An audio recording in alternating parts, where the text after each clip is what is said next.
Hi everybody, welcome back to Amanda's Junk Journals. Thank you for being here with me. This video I'm going to show you how I made my personal journal. It's a little bigger than usual and it's super easy to make. It was super quick. I made this in a frantic rush because I hadn't made myself a really big journal yet. I'd been making so many journals for other people and I was dying to start journaling myself. So I'll just get to it. This is Kitty Bubba. He, I believe, is joining us today. We'll see how long that lasts. But this journal is, let's see, almost 7.5 inches wide, 11 inches long, for you centimeter people, weirdos, 19 centimeters by 30 centimeters. And that was a joke, by the way. Metric system obviously is better. And then almost 7 centimeters wide on the spine. And a little over 2.5, 2 3/4 maybe. For inches. This is super heavy, super full, and there's a lot of things I would do differently. I made it out of just a cardboard box from like a cereal box, and I'm going to be doing a couple different ones. And so I just start off obviously by just flattening it out. This will be a nice big journal. Okay, so I have, I still have a couple teenage boys in the house, so I have access to these products. So first step I'm doing is just flattening it out. It's easier to measure that way. So if you don't have teenage boys or girls that eat cereal, or yourself or your husband or whatever, you can just use any kind of this cardboard box. So I guess the first thing you do is decide how big you want it. And I decided that my journal was too tall. I didn't like it that tall. And 7.5 was almost perfect. 7.5 inches was almost perfectly wide. So I think I wanted to do it. Well, this one, since this is so big, I'm going to attempt to make it the full size of the box. Well, maybe I'll go to 9. Yeah, maybe. Yeah, let's do it. So first I'm going to take off the bottom. Actually, since this is a little damaged, well, it's all a little damaged. That's alright. Take off the bottom bits. You don't need that. And I'm going to measure it straight. Getting things straight is interesting to me. I like it. But if it's not perfect, I'm okay with that too. So I'm taking a nice metal ruler and my X-Acto knife, and I'm just using this quilting rotary mat. So it's not going to be exactly perfect, but I'm just going to take it off. Okay. And then I need to measure. Measure twice, cut once. So I wanted it to be 10 inches tall.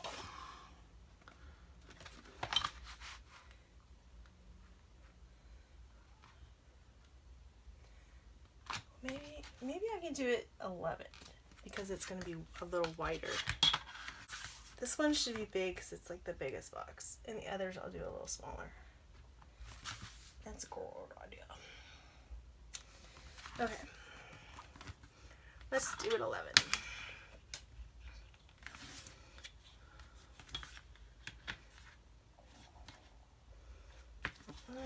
Very straight. Okay, good. We're good. Everything's good. And you just make sure you keep your ruler in the same place, and you kind of just go in each groove with firm pressure, and you don't move your ruler until you know you've cut all the way through. And that'll give you a nice straight line. That's not too bad. That is not too bad. Okay, and then you decide which side you want to cut off. And that is probably going to be where it is attached. So this will be your spine. Now you can like make a fancy like thing with that, but I'm not. And that is definitely not what I did with the other journal. So, just gonna cut the flaps off, nice and straight, with a nice smooth motion forward, and you pull back.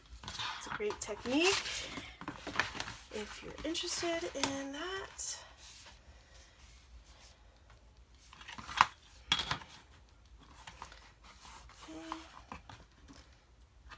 Nice and easy does it. Okay, so now you can see you're starting to get that book feel. Now since it's already pretty sturdy, this has been around a while, this material lasts pretty long, but as a book, you're going to need to either redo the spine, but I want easy in the way I made it, so I am just going to reinforce the spine. There's two ways that I do it, either with tape or fabric. I either take a swatch of fabric and glue it to it, and the fabric is super strong. I got this at Walmart. It's Book Guard. It is bookbinding tape. It's super sticky, and it has like a very tightly woven exterior. And I believe that's what I used for my other book, and that's what I'm going to do. My scissors. So, sometimes I cut it in half and just do the seams, because this stuff is expensive and I've already used a lot of it. So I think that's what I'm going to do. I'm going to conserve my bookbinding tape.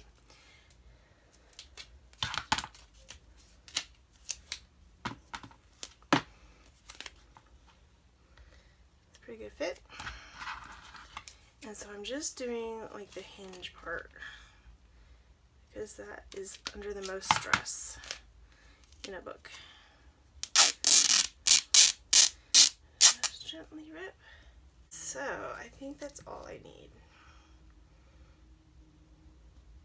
Stuff is super strong, made for books. Such an easy way to protect those hinges.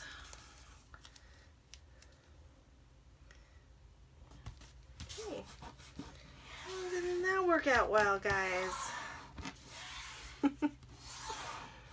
I think so.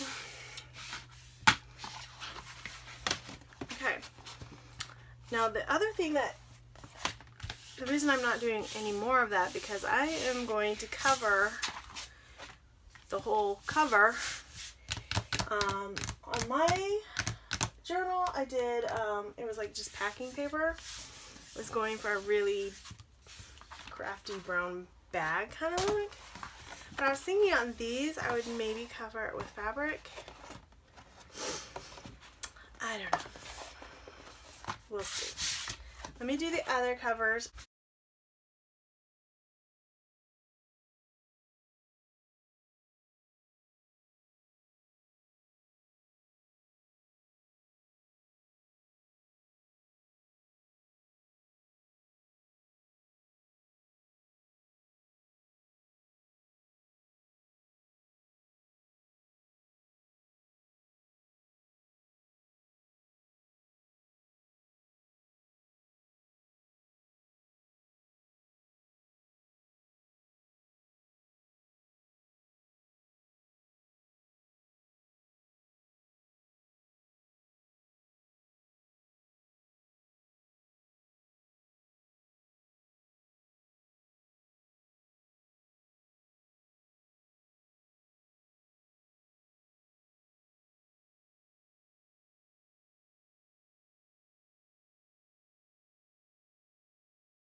one that is going to be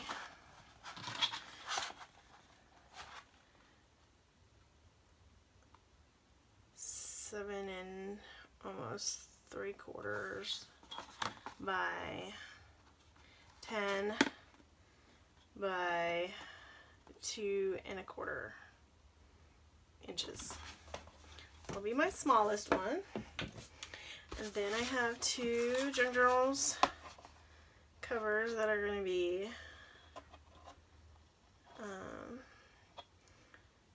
almost 7 3/4. Oh, yeah. By 10 by 3 1/8. This one is going to be 7 3/4, 10 inches by 3 1/8. And then this lovely guy is going to be my biggest junk journal. It is 11 by almost 9 1/2 by 3 1/2. It'll be huge. It's amazing. Okay, so that is a very simple, easy way to make the beginning part of the cover. The next thing you need to decide is how you're going to decorate it.